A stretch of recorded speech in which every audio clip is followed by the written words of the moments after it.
How big a deal are the tariffs that Trump formally announced on Thursday? Pretty big, I fear. If you were thinking of importing some steel or aluminum from the European Union, Canada, or Mexico, you'd better act quickly. As of midnight tonight, imports on these metals from those places will face tariffs of 25% and 10%, respectively. The tariffs will bump up overall prices only a tiny bit, too little for anyone to distinguish from all the other determinants of inflation. It should also help boost capacity in U.S. steel production. But it will hurt the many more American producers and employees for whom these metals are inputs. Added to these effects will be the higher costs of other imports, as countries hit by Trump's tariffs are already outlining retaliatory measures. But what worries me more than the tariffs is the shift from the Trump administration's shift from bark to bite. Up until now, most of Trump's rhetoric on trade has been just that, bloviation without action. Given my well-honed skepticism about this administration's ability to genuinely help those workers hurt by trade, this shift from bloviation to actionable policy is more troubling than reassuring. To understand why the tariffs going into effect at midnight may not be that big a deal as what could come later, it's helpful to go through a few economic facts first.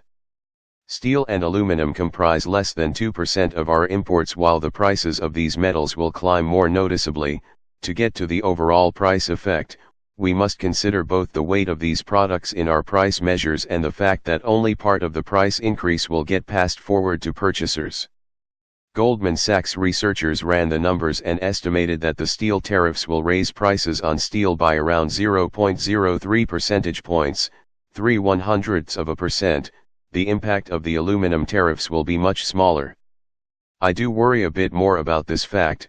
Less than 200,000 domestic workers produce these metals here in the US. But more than 6 million work in industries that use them as inputs. It's possible that we will see a sharper bite from the tariffs and more direct job displacements in these input industries. But to really wrap your head around potential impacts, you have to consider a slew of knock-on effects. While we don't yet know the magnitude of retaliation by our trading partners, we do know the form they will take: countervailing tariffs on stuff we import. After all, if I were a European trade minister, I'd be seriously pissed off right about now. That said, it is notable that relative to other advanced economies, the US is pretty insulated against foreign tariffs. We import about 15% of GDP, compared to 40% for Mexico, 33% for Canada, and almost 40% for Germany. Thus, here again I don't expect we'd be able to parse out the price effects from retaliatory tariffs on overall price movements, though they'll be in there. Other knock-on effects could be the failure to renegotiate NAFTA and a lot more trade conflict with China. There are, for example, real problems with NAFTA that Trump's trade representative, Robert Lighthizer, is trying to fix, example the broken, inequitable dispute settlement process. We shouldn't assume that any such renegotiations are without merit. But Thursday's actions by Trump could complicate a resolution.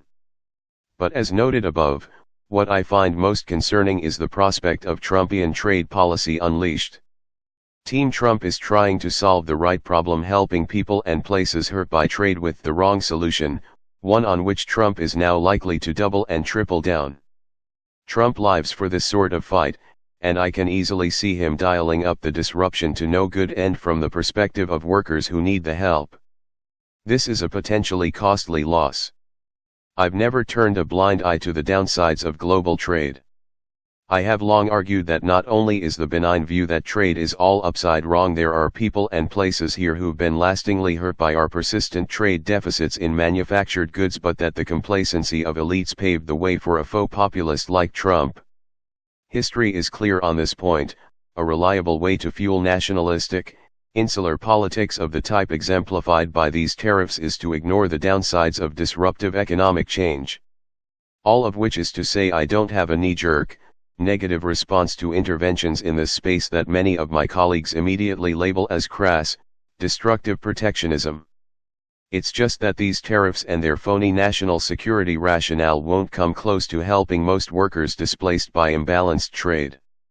They won't lead to investments in new, potentially competitive industries, like green battery production or other renewable technologies. They won't create significant job opportunities in places that have been left behind, even at our current low unemployment. They won't provide the apprenticeship, earn while you learn program needed to train a displaced coal miner to be an MRI technician. They won't roll back the wasteful, regressive tax cuts that rob the treasury of the resources to invest in public goods, from infrastructure to human capital. The moment is thus both disappointing and ironic. The good news is that we finally have an administration willing to try new and different ways to help those hurt by trade. The bad news is that it's the Trump administration, led by a president that knows a lot about speaking directly to what ails working class Americans, but nothing about what to do to really help them.